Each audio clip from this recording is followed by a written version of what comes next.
Welcome to Football with Cheese. In this video, we're going to recap the offseason for the Miami Dolphins. If you have not subscribed, please do so now and enable alerts so you never miss a video. So the Dolphins were basically league average last year. They went 8-9. Basically the difference between 9 and 8, 8-9 is usually one play. Missed the playoffs. They had made it the year before. Under Mike McDaniel, their head coach, they seem to have no problem beating bad teams or teams with losing records. When they go against the good teams, they end up losing. That's really been their biggest issue.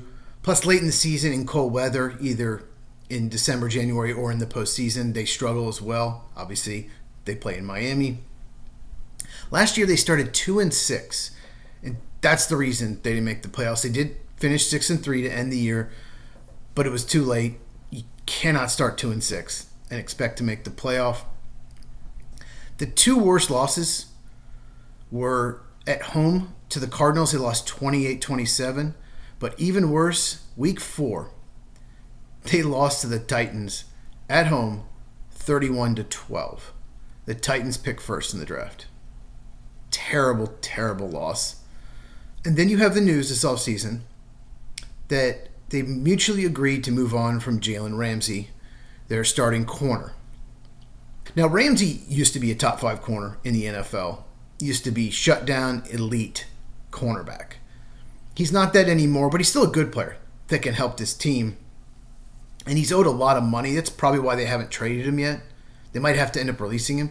A lot of teams just don't have the cap room or don't want to take on all that money, despite a lot of teams really needing corner help. They lost Javon Holland, their starting safety, to the Giants. Now, he had a down year, but the year before, he was probably one of the best safeties in the NFL. He had that good a season.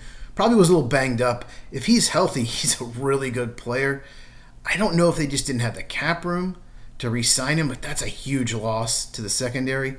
They let Calais Campbell leave. He signed with Arizona. If you don't know who he is, he's a defensive tackle. He was like 6'8", 280, and he was drafted in 2008. He's still a really good run defender. So good pickup for the Cardinals. Teron Armstead, their left tackle, retired. He's been banged up a lot recently. That's a huge loss as well. A lot of these losses, they just don't have a good replacement on the roster. And a lot of their signings were just kind of minor signings, replacement level guys, players just to fill out the roster. They did sign James Daniels, probably an underrated sign to play right guard. They need offensive line help a ton. That was one of their biggest weaknesses last year. In the draft, so I expected them to trade back from pick 13. And the reason is this roster has more holes than it's had in a long time. Dolphins just don't have as much talent as they used to. I thought they moved down from 13. I'm sure someone was calling because Tyler Warren fell to 14 to the Colts. Someone had to be trying to move up for him, the tight end for Penn State. But they decided to stay there. They took Kenneth Grant, defensive tackle, Michigan. I was really high on Grant. I had him 16th overall on my board. Most people had him in the 20s. So it was considered a reach just because he's inconsistent. He has talent to be the 13th pick. He is really athletic for 330 pounds, already good run defender. There's maybe some conditioning issues. He disappear in some games, but against Ohio State, he was incredible. His upside is tremendous. So I get it, and it was a huge need. Then they moved up in the second round. Once again, shocked. They needed a lot of picks, and they didn't pick again after the second round until round 5. They did trade back and get a third rounder next year, I believe, from Detroit. Correct me down in the comments if I got that wrong, Dolphins fans, but I believe they traded down with the Lions and got Detroit's third round pick next year. It's not going to be a high third round pick. It's Detroit. And in the second round, the Dolphins did move up. They took Jonas Savaiinaea, offensive lineman from Arizona. I was not super high on him. He was an offensive tackle, played a little on the left side, but most of his career on the right side. He's going to play guard, very likely, for the Dolphins. I just thought he was more of a third rounder. My guess is he was their best offensive lineman on the board by far. And they thought there was a drop up after him. We have to go get him. And he's very likely to play left guard from them, and that was a need. Pretty much everyone on the offensive line going in the offseason except for center was a need. And once again, they didn't pick again to the 5th round because of the trade up and the trade back, and they just needed more bodies out of this draft. The real strength was probably rounds 2, 3, and 4, and they made one pick in those rounds. So they did add a pick next year, but this roster is not looking great on paper. More on that in a second. Undrafted free agent. Really like the signing of Andrew Armstrong from Arkansas. Andrew Armstrong, Arkansas. AAA. That's his new nickname. He is tall, he is fast, and he was productive in the SEC. Second team All-SEC. So why was he not drafted?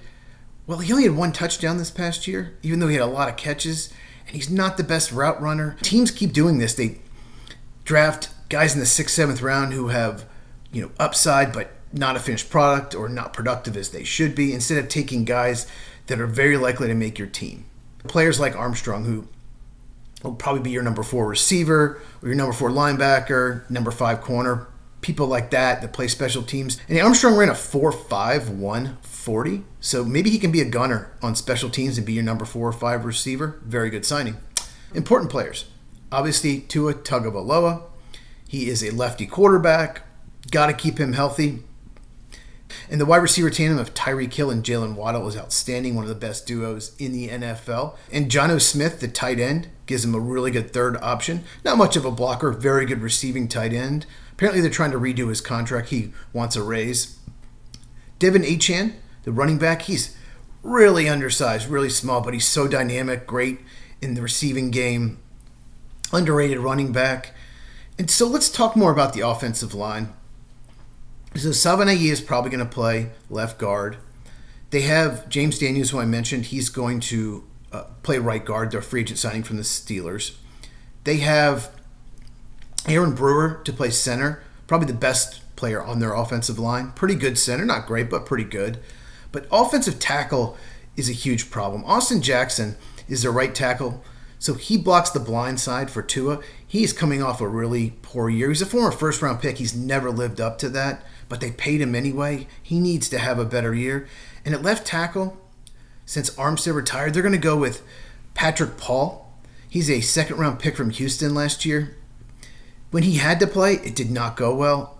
He was long and athletic going into the draft last year, but needed a lot of work. I thought he was more of a 3rd or 4th rounder, and they took him in the 2nd. That's the 3rd straight year the Dolphins, to me, have really reached in the 2nd round. They took Cam Smith 2 years ago, corner from South Carolina, which has been really bad so far. And then Paul, late 2nd round last year, then Savanae this year. They're just better players on the board. It felt like they were reaching for needs, and that's when you get in trouble. So this roster is just not as strong as it's been in years. On defense, it could be really rough this year. They have some good edge rushers. Bradley Chubb, I think, missed all of last year. Jalen Phillips has had trouble staying healthy. When healthy, they're very good players. Chop Robinson was their 1st-round pick last year. He's a designated pass rusher. So if those guys are healthy, they have some pass rush. And they drafted Kenneth Grant, defensive tackle. So the defensive line might be okay. But the secondary is looking terrible. If you don't have Jalen Ramsey, it is the worst cornerback room in the NFL, especially if you play Cam Smith, who we just mentioned. Storm Duck is another corner. Yes, that's his name. I just don't love the secondary. All the safeties aren't very good, losing Javon Holland. I just don't see a lot of talent on this defense. Could be a rough year. Breakout player, I'm going to go Malik Washington. He's a wide receiver. He was a 6th-round pick out of UVA in the 2024 draft. He missed a few games, only had about 26 receptions, but he's having a good offseason, and you need a number 3 receiver. Someone besides Hill and Waddle, and Malik Washington come in and play the slot. Should have gone 3rd or 4th round, fell to 6th round, probably because he's really small, about 5'8", 180, but talented player.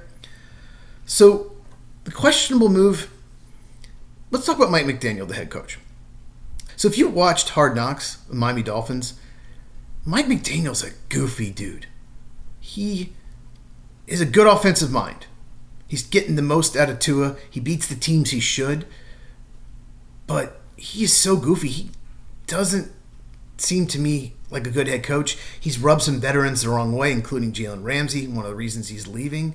I think McDaniel will be a great offensive coordinator, but I don't think he's a great head coach. Like I said, a lot of veterans do not like his style. If you watch that Hard Knocks, every sentence has the word shit in it. He loves that word. He just says shit. With everything is shit. But he's so goofy. He looks like the kid you picked on that's on the chess team, not a football head coach. He's just so goofy. Outlook, not good. I don't like this roster at all. Dolphins fans, don't hate on me. I'm just trying to be realistic. This is why I want them to trade down. They need a lot. They lost a lot more than they brought in. The Jets should be better. The Patriots should be better. The Bills are going to be really good. It's going to be a rough year. They have to outscore people. Tua has to have a monster year with those receivers, Achane, those weapons, Jonnu Smith, Malik Washington. They all have to have amazing seasons. For them to make the playoffs, they're going to have to outscore people. I just do not see it happening. I think they're going to pick in the top 10. And Anthony Weaver, their defensive coordinator, I feel for him because this defense looks so bad on paper, especially the secondary. So what do you think? How many wins do you think the Dolphins will have? Do you think they'll win at least 8 like they did last year? I do not. If you've not subscribed, please do so now. Enable alerts so you never miss a video. If you enjoyed this, please give a thumbs up. Helps the channel out so much. Share this with anyone who loves football as we continue to grow football with cheese. If you have not, check these out. And I will see you in the next video all about New England Patriots.